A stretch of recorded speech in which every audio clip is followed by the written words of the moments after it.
Dostoevsky is considered one of history's greatest novelists, but he is also one of history's greatest psychologists. His stories contain depictions of characters who span the spectrum of human personality, from those of abject evil to those saintly in nature. Friedrich Nietzsche was so impressed with the works of Dostoevsky that in a letter to a friend he stated that Dostoevsky's novels contain the most valuable psychological material I know. In this video, we explore the life events that transformed Dostoevsky into a tortured genius and helped him attain his unmatched understanding of the human psyche. In the first months of 1849, Dostoevsky, then 27 years old, was considered a writer who had not lived up to his early potential. 3 years prior, he had published the book Poor Folk, which catapulted him to fame in the Russian literary scene, but his subsequent works were panned by critics and largely ignored by the public, and by 1849, many saw him as washed up. Dostoevsky's career, however, had hardly started. In the decades that followed, he would write some of history's greatest works of fiction, such as Crime and Punishment, The Brothers Karamazov, The Idiot, and Demons. What transformed Dostoevsky from a writer of mediocre success to one of the most famous authors of all time was a 5-year descent into a personal hell. Dostoevsky was arrested, placed in solitary confinement, forced to endure a mock execution, and imprisoned in Siberia for 4 years, where he lived in filth and squalor with criminals of the most depraved kind. The experience made Dostoevsky intimately familiar with both the darkest depths and the greatest heights of the human soul, and it provided him with ample material for his stories.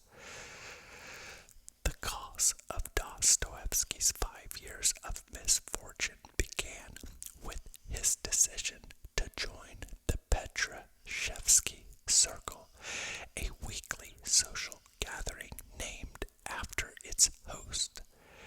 At these gatherings, participants discussed the social and political ideas that were shaping Russia and Europe.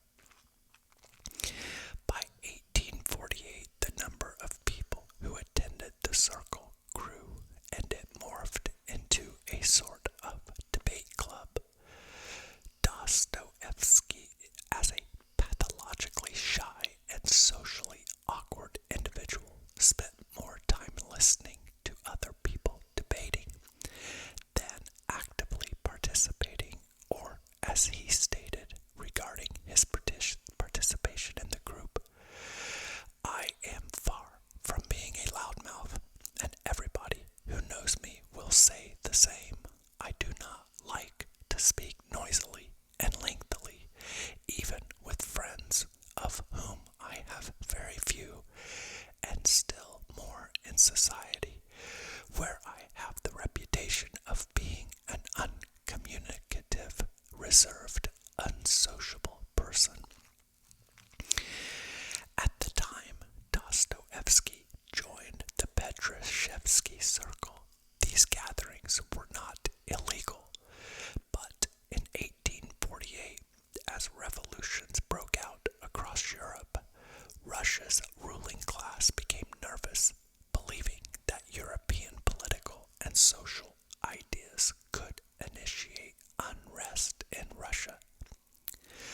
Russian government began to clamp down on freedom of speech and adopted an increasingly censorious policy.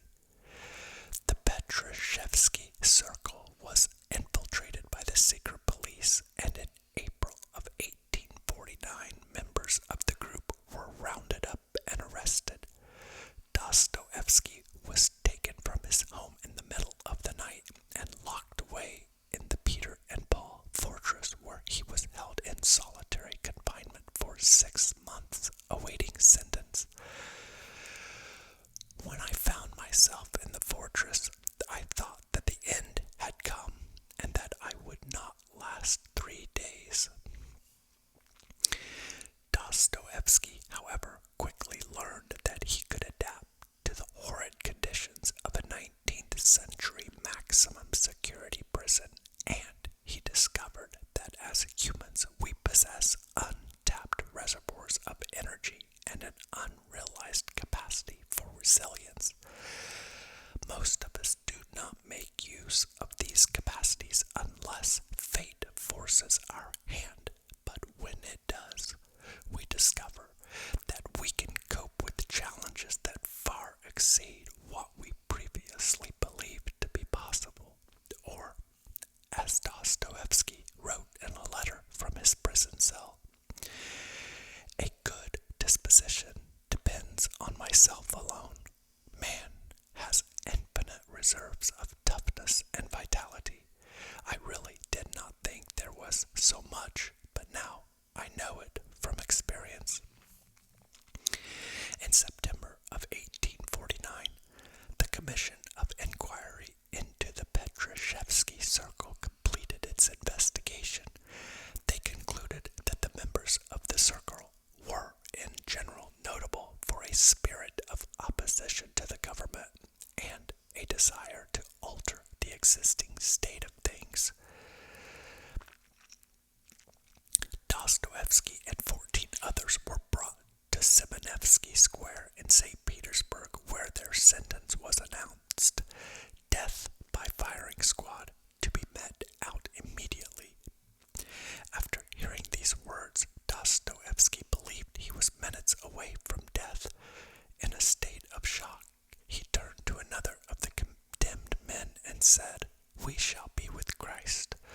But the man, who was an atheist, smiled at Dostoevsky, pointed to the ground, and said, "A handful of dust."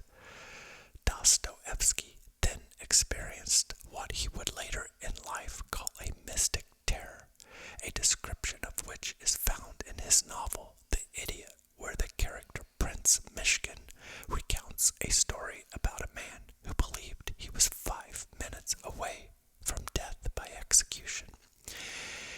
He divided up the time that still remained for him to live: 2 minutes to say goodbye to his companions, 2 minutes for inward meditation one last time, and the remainder to look around him one final time. He was going to die at 27, full of health and vigor. After saying goodbye, he began the period of 2 minutes reserved for inward meditation. He knew in advance what he would think about.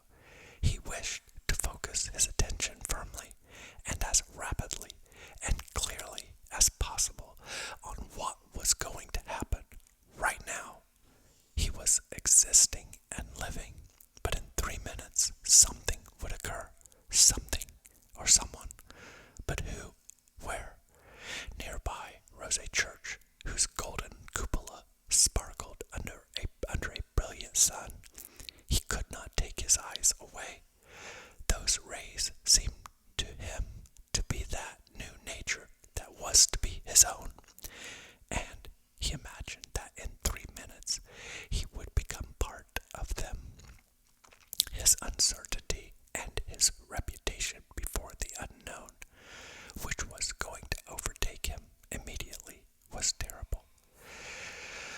The 15 condemned men were lined up to be executed in groups of 3. Dostoevsky was in the second group. When the first group was positioned in front of the firing squad, a cart arrived delivering a letter from the Tsar, communicating sentence. Dostoevsky, however, was not a free man, as his death sentence was replaced by a 4-year sentence in a Siberian military prison camp. On returning to his cell in the Peter and Paul fortress, Dostoevsky wrote a letter to his brother describing how flirting with death had changed him. When I look back on my past and think how much time I wasted on nothing, how much time has been lost in futilities, errors, laziness, incapacity to live, how little I appreciated it, how many times I sinned against my heart and soul, then my heart bleeds. Life is a gift. Life is happiness. Every minute can be an eternity of happiness. If youth only knew. Now, in changing my life, I am reborn in a new form. The relief Dostoevsky experienced soon turned to despair as he was shipped off to Siberia, where he would spend the next 4 years of his life surrounded by criminals, living in horrid conditions, eating the meagerest of rations, and spending his days toiling in hard labor. Dostoevsky noticed, however, that none of his fellow prisoners seemed disturbed by the filth and squalor in which they lived, and this led him to realize that one thing that defines man is his great ability to acclimate to even the harshest of conditions, or as he wrote in Notes from a Dead House, which is an account of his life in prison, man is a creature who gets used to everything, and that, I think, is the best definition of him. Dostoevsky found that one of the most exhausting elements of prison life was the constant presence of other people. No matter what he did or where he went, he was always surrounded by inmates or guards. The inability to escape from the gaze of others drove home to Dostoevsky something those in freedom take for granted, namely the value of a solitary existence, or, as he remarked, I could never have imagined, for instance, how terrible and agonizing it would be, never once for a single minute, to be alone for the years of my imprisonment. But while always physically surrounded by others, Dostoevsky's 4 years of prison was a time of unending spiritual solitude. He was, in other words, very much psychologically alone, and he never developed strong friendships. At first, Dostoevsky found his psychological solitude to be a burden, but over time he recognized that this solitude had the power to initiate a radical self-transformation, or, as he wrote, I remember that in all that time, despite having hundreds of fellow prisoners, I was in terrible solitude, and I finally came to love that solitude. Spiritually alone, I revisited all my past life.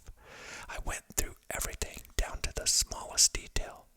I pondered my past, judged myself alone, strictly and implacably, and sometimes even blessed my fate for having sent me that solitude, without which neither that judgment of myself nor that strict review of my past could have been done. I outlined a program for the whole of my future and resolved to follow it firmly. A blind faith arose in me that I would and could fulfill it all. I waited. I called for freedom to come quickly. I wanted to test myself anew in a new struggle. Time in prison also taught Dostoevsky of man's great capacity for evil. Not only was he forced to live with criminals of the most depraved sort, but observing the prison guards also taught him of the relationship between power and evil. Dostoevsky came to realize that when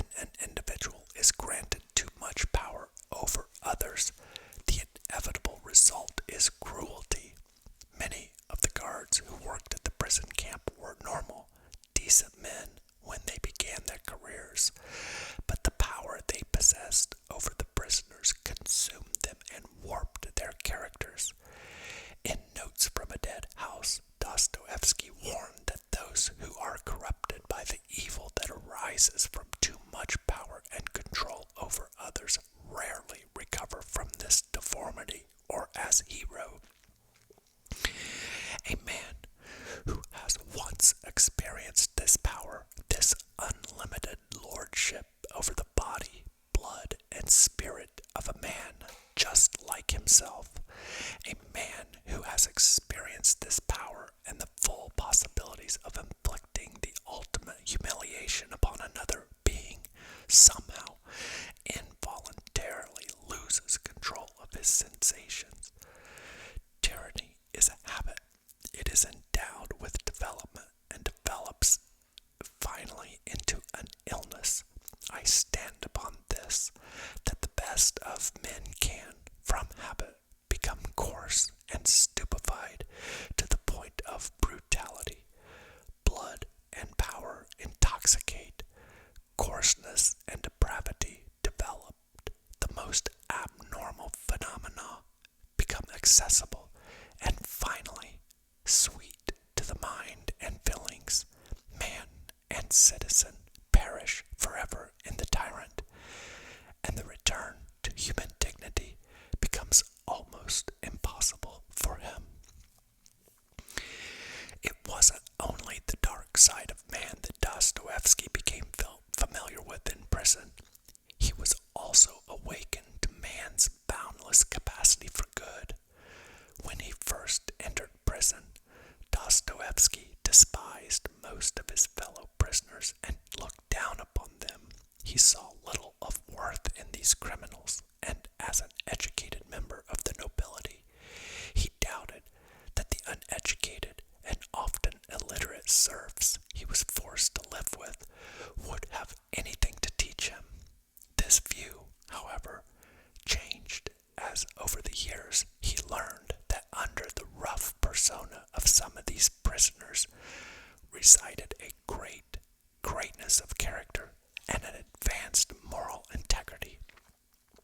Uneducated by way of book, these men were miles ahead of most others in terms of wisdom of world, and particularly of the inner world of the psyche, or, as Dostoevsky wrote, in prison it sometimes happened that you would know a man for several years and think he was a beast, not a man, and despise him, and suddenly a chance moment would come when his soul, on an involuntary impulse, would open up and you would see in it such riches, feeling, heart, such a clear understanding of his own and others' suffering, as if your own eyes had been opened, and in the first moment you would not even believe what you saw and heard. Prison also made Dostoevsky acutely aware of man's need for meaning and purpose. This awareness stemmed from his observation that almost all his fellow prisoners adopted some form of hobby or side business to escape from the monotony of hard labor. Dostoevsky points out these hobbies were technically outlawed, but prison officials looked the other way in the realization that if they rid the prisoners of these purpose and meaning-giving activities, the prisoners would riot. Recognizing how crucial meaning and purpose is to psychological well-being, Dostoevsky suggested that if you wanted to drive a man mad or force him to take his own life, all you had to do is compel him to spend his days laboring in some form of pointless work, such as moving a pile of rocks from one spot to another and then back again. This meaningless and purposeless existence would be an unbearable torture, or as Dostoevsky wrote in Notes from a Dead Horse, it occurred to me once that if they wanted to crush, to annihilate a man totally, to punish him with the most terrible punishment,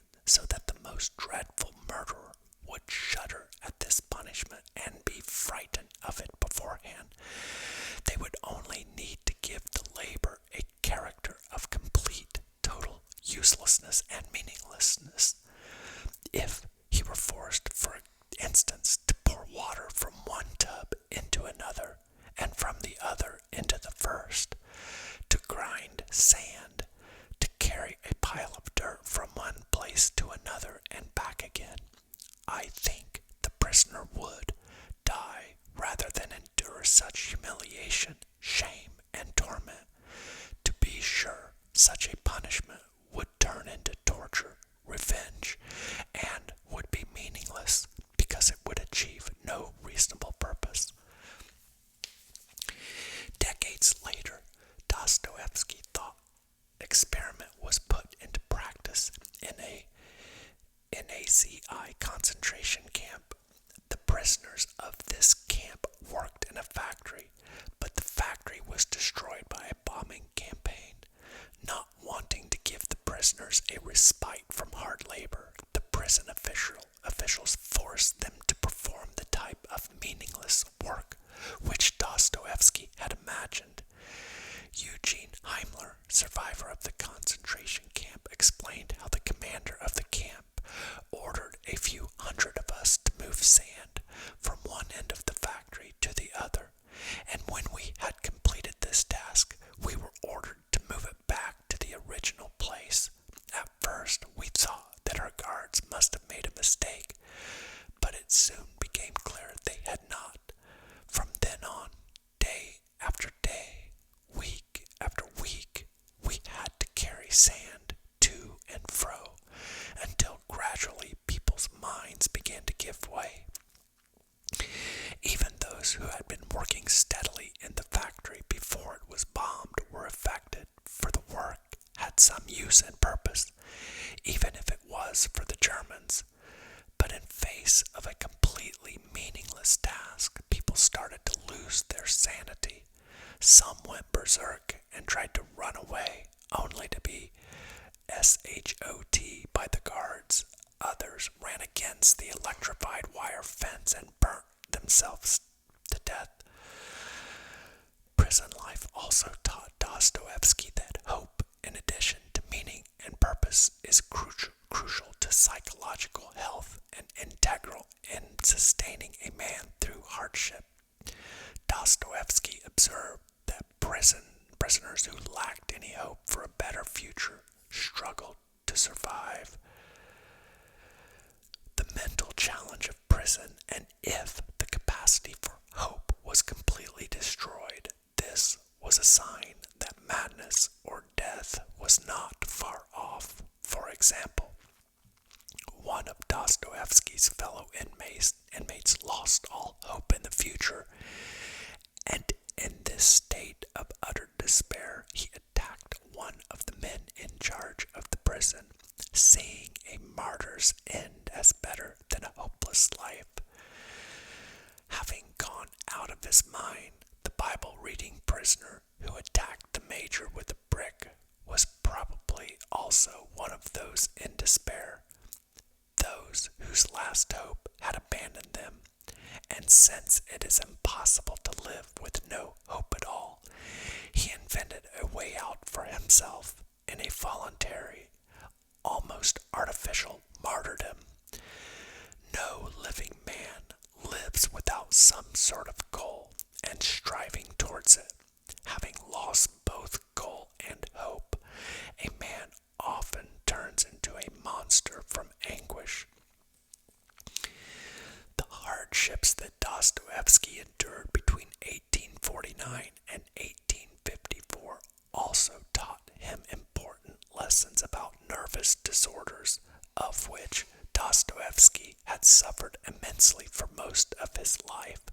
For example, he was consumed by debilitating social anxiety, so much that he once fainted upon being introduced to a beautiful woman at a party. Dostoevsky also was a hypochondriac.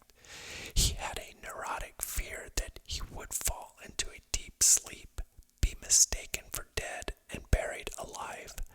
This fear was so intense that he left notes around his home to inform anyone who might find him dead to wait several days before burying him. He even went through a period where he was so panic-stricken that he felt himself to be dying, or, as he said in conversation with a friend, 2 years before Siberia, at the time of my various literary difficulties and quarrels, I was the victim of some sort of strange and unbearably torturing nervous disorder. I cannot his sensations were, but I remember them vividly. It often seemed to me that I was dying, and the truth is, real death came and then went away again. After emerging from prison, Dostoevsky was able to inform his brother that his 5 years of immense ordeal had cured him of his neurotic ways.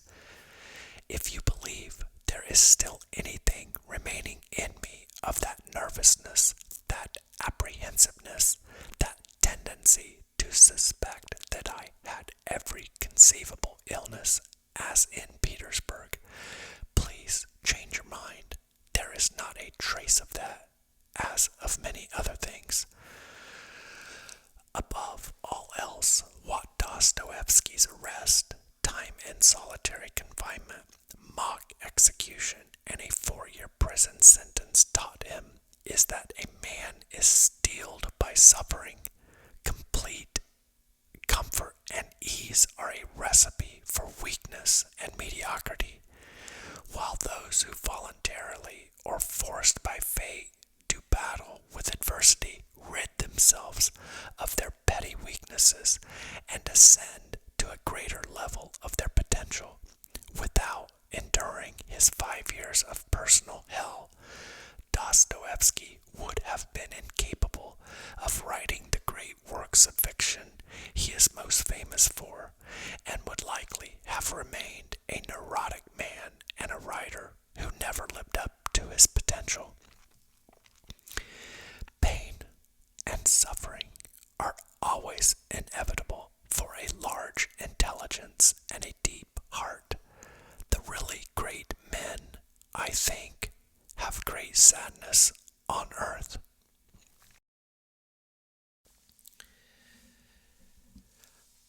I hope you enjoyed that story. He was a great man, and his books are amazing. I truly believe that they are life-changing. I don't think anyone can read his books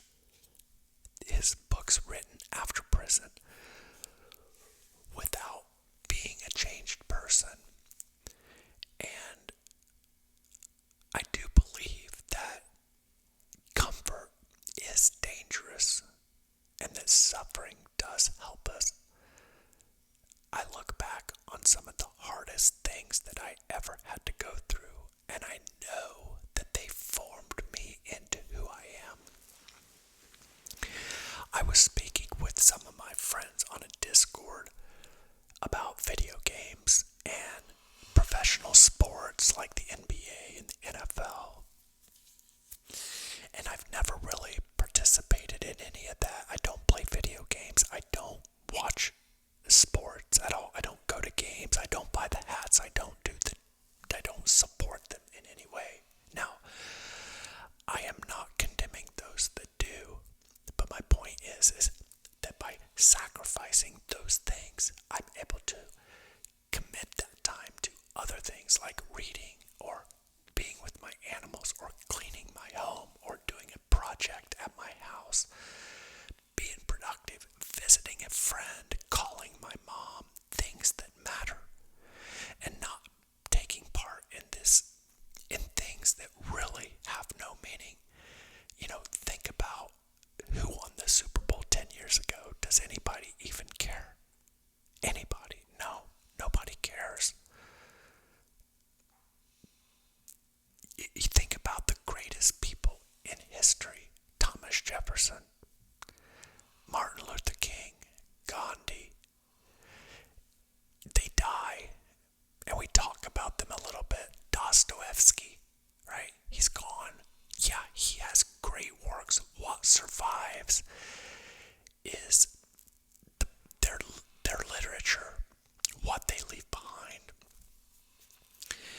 And I just think that that's the reality of life, that it is so short, and we've got such a limited time here to accomplish all that we want to do.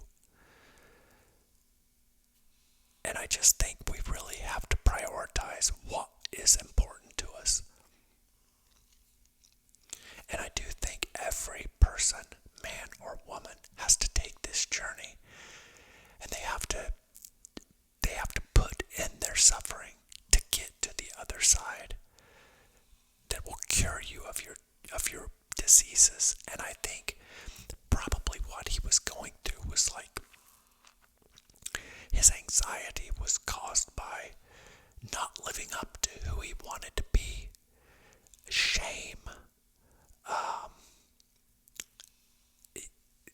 It happens to a lot of us. And imposter syndrome. It can be debilitating. When I was younger, I maybe didn't have such a severe case. I've certainly never been a hypochondriac, but I did feel the anxiety, nervousness, shame, and but I knew that if I just kept pushing somehow, some way, I could get there. So please use this story and think about it. Please listen to it again. I know some of it may just be boring to you, but there's got to be a couple nuggets in there that make you go, wow, that's crazy. And then think to yourself, what can you do? What can you do? It's kind of like the military, men that go through basic training or women that go through basic training, and that's like the hell. Or Navy SEAL training, Bud School. These people endure crazy hardships, but when they get out, they get the glory of being a Navy SEAL or a Marine, Army Rangers, or even just a traditional soldier. You get the pride of surviving the hell of basic training. These are the things that make us all better people. And so I just ask you now, pick your suffering. Pick up the biggest, heaviest thing